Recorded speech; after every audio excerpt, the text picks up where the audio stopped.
Right, lads, we asked the listeners for some rogue rugby predictions in 2025. Yeah. So what I think we should do is we should go through them and rate how likely they are to happen. Okay. So first of all, the Springboks announced that they're joining the Six Nations. Have you put that in there, Rob? Do you want them put in? that Rob, do you want them in? Did I put that in? No, I don't want them in. No. I think we see enough of them in the Champions Cup and the URC. It ain't happening yet. This year. It's not happening this year. I can't It's see. not. No. If they hadn't been in the Champions Cup and taken over the URC and everything in rugby, Taken over the URC. you know what I mean? Like anything around the drama of travel and the Champions Cup and seeing so much of them, I think we might have seen the South Africans at some point join the Six Nations. I just think the Six Nations is so traditional and so set. It doesn't need them, does It it? works. I don't think. I think South African rugby is the envy of the world at the minute, isn't it? And they've added so much to the URC, but I just don't see the benefit for them coming into the Six Nations. Really, Best of both worlds for them. I've moved my mind now because they got the best of both worlds, and not that I'm sick of seeing them, but more like you said, Biggs, the prestige of seeing the South Africans. And also, I watched the Lomu doc on TNT. Just randomly, it was on. And then I got into it and loved it. And you saw Super Rugby back in the day when he was playing the Auckland Blues and the Greats, and they started showing some of the footage of Super Rugby. Anyone will tell you this from that side of the world. In order for that competition to get to any level that it was before, they need the South Africans back. And I actually think we could all do with that. And I love the South African teams because it has that degree of separation. So if there is this championship tournament that we're talking about, the club tournament, then it makes them games much bigger. I'm not on the first episode back trying to put the worlds to right and globalise the season already, but I think I would personally like to see a separation. I don't know how the Champions Cup carries on with them in it. I don't know. Well, I do. Carries on as is. Because if without them, you lose Investec, which is the major sponsor. The URC, what's the major sponsor of the URC? BKT. Well, there's a few. There's BKT, BKT or BTK? BKT. Yeah, BKT. And they've got a couple of others. So it's kind of split, isn't it? It's actually split between South Africa and Northern Hemisphere. But I played in Super Rugby for a South African team, and it's an amazing competition. The South Africans lost interest in that competition as they diluted it. And they saw their opportunity to come over to the URC, to the Champions Cup and all that stuff. And they've got the best of both worlds. And let's not forget the fact a lot of those South African players in the Springbok team, they're all in Japan. So they've got them dotted around everywhere. So for the strength of them, they're Northern Hemisphere based in the club game now for a long time, I think. And Super Rugby has created its own issue that way by when they diluted the competition when the South Africans were in it. And then the South Africans saw the opportunity and there was a big breakdown. I think New Zealand had too much power and there was a power struggle, and South Africa were like, fuck Such you, a misstep. Such a it's misstep. It's from New Zealand. Yeah, it is. But however it's done, the politics of it, I mean, how much better? It's Rugby Union, James, isn't it? Southern Hemisphere, Northern Hemisphere. Anyway. So we're saying that's pretty unlikely to Yeah, happen. the question is, we went a bit too deep on there, but yeah, the question is, Springboks announced they're joining the Six Nations. Ain't happening. No. Wales beat France in Paris in the opening round of the Six Nations. I think there's more chance of the Springboks joining the Six Nations. I love it. Big honesty. Is it that bad still? Mate, there's times past. Producer Rob here from the Rugby Pod. Just want to give a massive shout out to AG1 for sponsoring today's video. The new year is usually when people start thinking about trying to build new habits or thinking a bit more about their health. If you've been listening to the pod, you'll know that in 2025 I'm going to run an ultra marathon, and for a bloke that spends most of his life sat behind a desk watching rugby and editing podcasts, that's a bit of an ask. So I think this year I need to start focusing on my health as well. That's why I've been using AG1 for the past couple of months. It's really simplified everything for me. AG1 is great for contributing to my gut health. It helps me keep focused when doing podcast edits, but it's also full of minerals like copper, chromium and phosphorus, which help unlock the energy from food and keep me going on long runs. It's so simple to take. Rather than necking 100 different supplements, AG1 keeps it easy. One shake a day, and when I'm on the road with the pod, I just take a travel pack. Simple as. Subscribe now and get a free bottle of vitamin D and 5 free travel packs with your first subscription. Just head to drinkag1.com/the rugby pod. That's drinkag1.com/the rugby pod to give it a try. the best way to answer this is when Wales were really, really successful and France weren't as good, it was still an incredibly difficult game going to Paris and getting a result. So you think Wales off the back of 12 defeats, consecutive defeats, confidence at an all-time low, France having their inspirational leader to pump back, first game of the Six Nations. They've got a few injuries though, France. They have got a few. Yeah, they have got a few injuries, but they've got so many players and so much quality they can just bring in anyway. Yeah, it's not like true. it's not like England or Wales having a couple, or Scotland having a couple of injuries in key positions. Yeah, They can just bring the next guy in who's playing for Bordeaux or Toulouse or Clermont or whoever. So I think for me, Wales will be looking at probably that second game in Rome as their real target game. Because you can't. I don't know what you want me to say. What do you want me to say? Wales will start as favourites for this game in Paris. We're targeting Italy. But do you know what I mean? Like that's where Welsh rugby is at the minute. Yeah. Wales can't be. Not one person will be going in thinking, okay, we're targeting this French game in Paris, start of the Six Nations. They're going to be huge underdogs. I wonder what the message is. I wonder what the message is going to be. We can win this, lads. Like like you've had these conversations around when Scotland played New Zealand. You just knew you weren't winning, but towards the end of the week, you convince yourself you are, right? Who's convinced themselves from Wales that they're going over to France to win? Like, how do you sell? How do you sell that message? That's half the battle, isn't it? If you've got belief, I think you flip that for the following week. I think there would be belief that Wales can win in Rome. Yeah, but you go to Paris with Dupont playing, Intermac back as well, and you just think it's probably one step too far. And that's where Wales are at.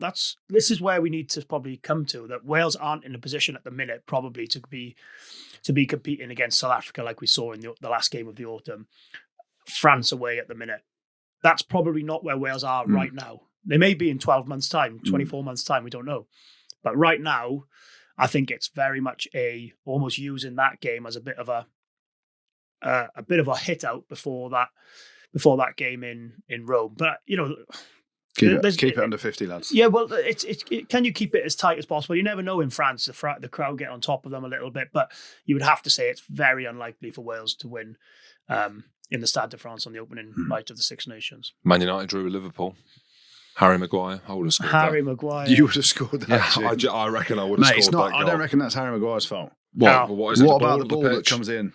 He bounced it into the floor. But what I'm saying, stick it on the grass, yeah, but they drew with Liverpool and no one thought it could happen. And you know what? The Man United manager embarrassed the team. He's like, we're going to get relegated. So maybe Wales needs to take a different tact in the media and say... something needs to change. There needs to be an emotional shift. It feels like there needs to be like an emotional shift. And basically sometimes it may just be holding your hands up and say, look, at the minute... Close the borders. At the minute, we aren't quite good enough.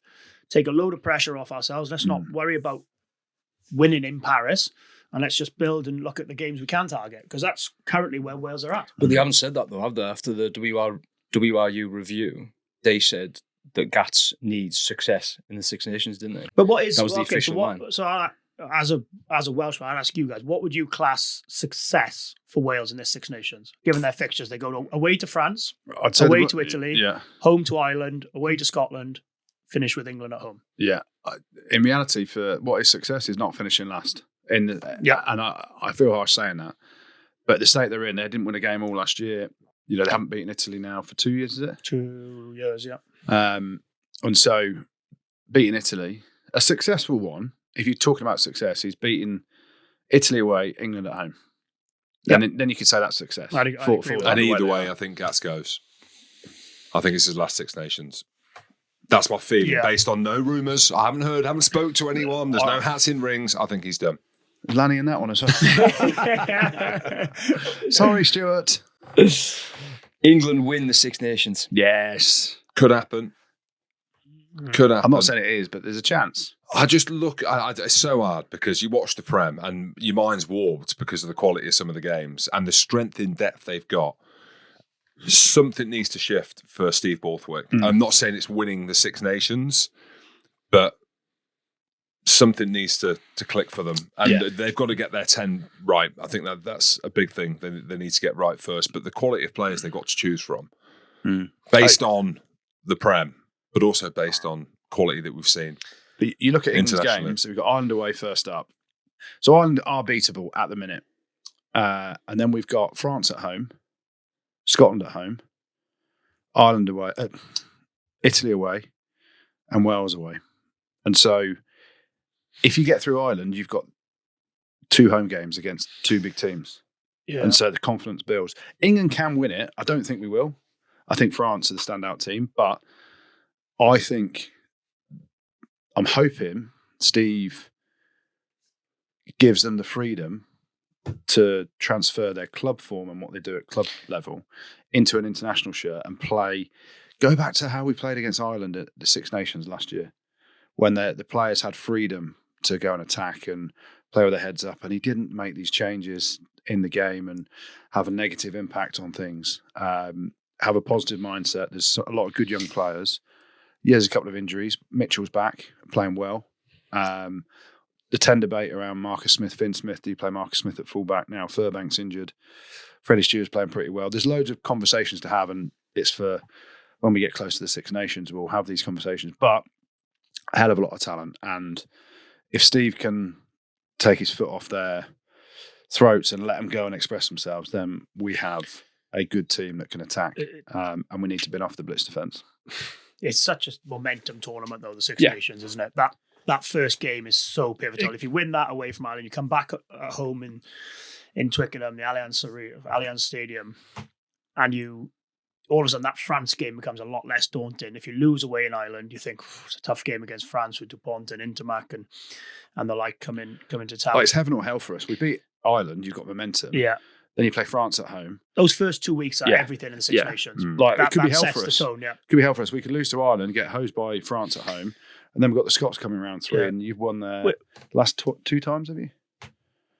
Well, Just it's a given game. I think it's the And then- last 16 times. And then it feels like. well, Yeah. and then we go into Italy round 4, and it's like your Six Nations is up. You lose your first 2, Six Nations is nearly over. And the I Scots think come. as So well, it's you know, heaven or hell. Those games you mentioned there, good. I don't think if England are going to win them, they're not going to win them. You look at Ireland away, France at home, Scotland at home. Yeah. Those games, I would say, are going to be pretty tight. Would we agree with that? Yeah. So England have lost 6 out of the last 7 really tight games, haven't they? And all of a sudden, you're asking them now to go and win probably 3 tight games out of 5. 3 of the toughest. 3 of the toughest.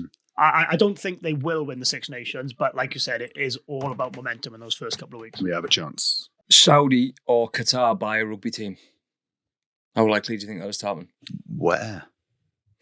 The Newcastle Falcons are. Look how he's desperate. I don't want to be horrible. Out of all the teams, you buy new. I know the football The team football team, yeah, we'll come combined. together. That's one thing actually. I think Newcastle have missed a trick on. Is Yeah. not. Maybe we spoke about this, or maybe I just spoke about it with a random. No, Geordie we taxi spoke about driver. it. Oh, was it? Yeah, with the black and white shirts. Yeah, and and the whole doubling branding, down on yeah. that. And you think how big the brand was back in the day with Rob Andrew, Johnny Wilkinson, Doddy Weir, Gareth Archer. Yeah. And anyway, I don't think they buy Newcastle. I don't think it happens this year. I think there's a lot to get through commercially for the game, financially for the game. And then we might see something nuclear. Yeah, I think happen. Saudi or Qatari money is going to come into the game at some point, Mm. pretty soon. Or American money. Yeah, I know there's a lot of American conversations. Premiership, Yeah. buying the whole goddamn But thing. yeah, buying the whole Prem. There's obviously this talk of the breakaway league. We need money. All of the sports, again, without going over old ground, is built on finances and investment. You look at it with the cricket, you look at it boxing now. and- Even the footballers, Well, the wealth that those boys have got. there you go. Even those boys are choosing to take the Of course. whatever the currency Yeah, is out there there. you You go. know, so Yeah, exactly. Qatari Reals. Is that what it is? Andrew knows it well. I'll tell you Well, what, it'd be foreign really exchange cool. It'd be really cool to see what we could do if that happens. How Right. many people would you think, on a serious note, would say that's not good for rugby? Oh, there'd be a few That's wokies. what I mean. So what I'm saying is, it's like you can't please people. They're probably the same people who are saying we're desperate for the club to survive, or we're Of desperate course. for more money, we're desperate for bigger players, better players to come in. Well, to have all that, you need extra funds in the game, and probably at the minute that's where the A funds lot of are money likely to come is, from. I don't want to say it's dirty, but let's say it's dirty. But that's what sport is underpinned by. And whether people like that or not, that's the facts of it. You look across the board and it's investment from wherever it is. And Andrew, you're better placed with this. I mean, you knew the bloody currency, so you know what's going on. That's my other job. Yeah. But then again, you look at all the private equity funds that are buying into rugby as well, and they're not doing it to not get return on their investment, are they? They're doing it. There's the whole debate in a minute about South Africa, isn't there, and what's going on there. You look at CVC, what have they done? They're waiting for more to be able to be purchased cheaper, so they can eventually regenerate it and make a huge profit on it. But at the minute, they're just sitting on their hands, not doing anything. Eventually, it's got to come where someone just pumps a load of money out of the situation. Yeah. The only way this will happen, and I keep saying it, is when there's an alignment and there's actually a clear strategy, whether or not that is more clubs disappear and there's more drama to come, which there probably is. And then you'll know, because there'll be a complete reset of the game. And maybe that is the trigger for the reset of rugby, is actually there's a big investor coming in and it's like, right, we're going to have one commissioner in rugby that is going to control what the game looks like. Because there is one, not World Rugby. But it's not, though, is it? You know that's not the case. And I'm really interested in this. I'm really fascinated by it. So instead of throwing out cowboy solutions, I'm actually quite interested to see, being involved with conversations with people that want to invest. I'm over in America next week chatting to people, because this is the big conversation, isn't it? And it's not working at the minute. And this year with the COVID loans in the Prem, we were just talking about before we came on air, Goody, with that overhanging the clubs, no one's going to come in now and say, you know what, actually I'm going to go and buy a club and go rogue, because you've got the salary caps and you've got this, and where do they fit into the Champions Cup if you've only got a salary cap of X? If you're going to do it, let's do it properly and blow the doors off. Jim Hamilton, CEO. I think he's just pitched. Actually, have I just got myself a pay rise? Leinster win a trophy this year. Yes. Yeah, I think that's the most likely one you've said so far. Which one? URC. And not the Champions Cup? I think Toulouse. I think Toulouse are still the team to beat. Yeah. I think they can win it. They've got to get the monkey off their back at some point, haven't they, with that? Or just any trophy. But was it extra time last year? Yeah. It was. It's ain't far away, I think. And the year before... Yeah, I actually saw... year before, it was right near the end. Yeah. And the year before that, it was the last play of the game, they lost it. There you go. Look at your knowledge. Champions Cup expert. Oh, yeah, you are. Gosh, you are. On Premier Sports. I think I'm on the board for the player of the year this year. Again. They're just making me feel a part of it again, bringing me back on board. Yeah. URC. The Lions have a Scottish 10, 12 and 13 combination. In the squad, yes. What about starting I think there'll be test? a few... I think 10 starts, Scotland. I think probably 10 and 12 currently are in in pole position. Yeah. I watched Sione Tuipulotu, so I went to Hampden to watch Glasgow versus Edinburgh, and I actually had the question that I wanted to ask you both. Maybe more so because he's still playing, kind of. You're watching it unfold. We've all been there. But I was watching Sione Tuipulotu, and all the raz and daz around him, that he's world class and how good he is for Scotland now, and captain. So I did a player watch on him because I love my ruggers that much. Did you sit there and just look at him? Yeah, but which I don't normally do. So normally I'll casually watch it and I'll look at the forwards and I'll look at the, You'll be on your phone. Yeah, exactly, flicking on there. When I get caught on my phone, I'm researching stuff when I'm at the game. So if I see a player, I'm like, and I don't know who they are, I'm researching. But I watched him and he was head and shoulders above any player. And the question I wanted to ask was the influence of the 12, because we know that the 10s pulling the strings are really important, but it almost felt like him at 12, he was controlling whatever way the game was going. But it felt like he was like either like the 10 playing 12, or the 12 now has more influence on the game. For me, why he is so good and probably right up there with the best 12s in the world is because he takes so much pressure off the 10. Even if he's playing with someone like Finn, who gets loads and loads of touches of the ball and lots of passes. As a 10, it is so nice just to have a guy to take the pressure off you, to make the call, to make the killer pass, because quite often the way that Glasgow and Scotland play, it's Tuipulotu who has to make the decision on, does he play short, does he play out the back, does he carry?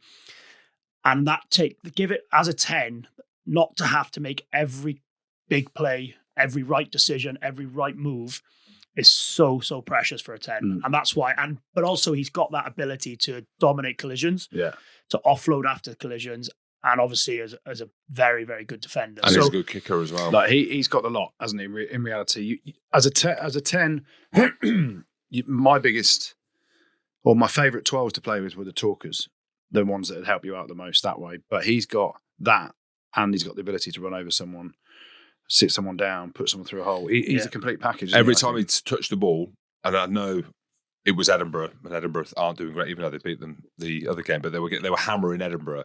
Every time he touched the ball, something happened. Yeah. Like he looked unplayable. He's a threat. Whenever the ball's around him, he's a threat. There's no doubt. I do think it's really, really important that this Six Nations, as always before Lions tour, it'll be the deciding factor. People who are in the box seat now, potentially have a poor Six Nations, and they could, for argument's sake, someone like Finn Russell, I'd say at the minute he's in very much the box seat, but a poor Six Nations could. And Marcus Smith, for argument's sake, has a good Six Nations, then your roles are reversed then, potentially in the coach's mind.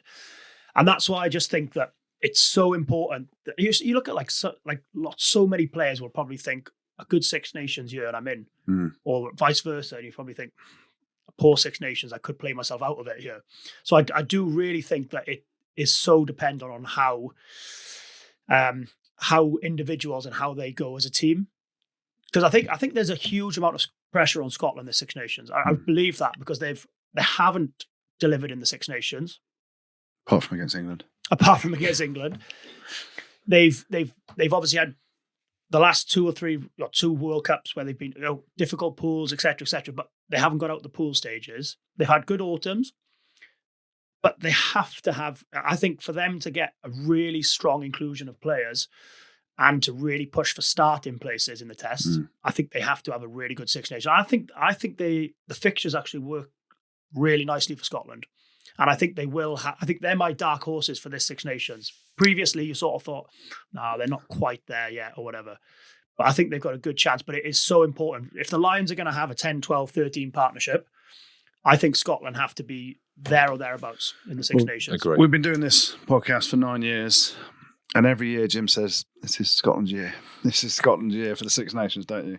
And it used to be a joke. It's not a joke anymore, is it? No, it's not. And we'll get into it later in Jan. But Tuipulotu and Finn Russell definitely on the plane. Hugh Jones got a big shout as well.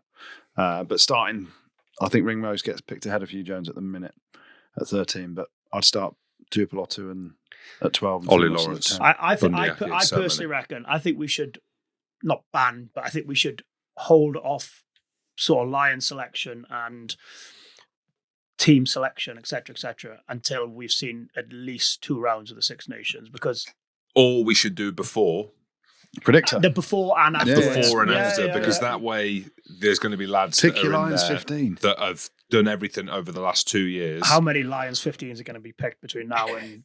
I know they've done it. Honestly, Rob. Yeah. We're better than that. We'll let other people do that.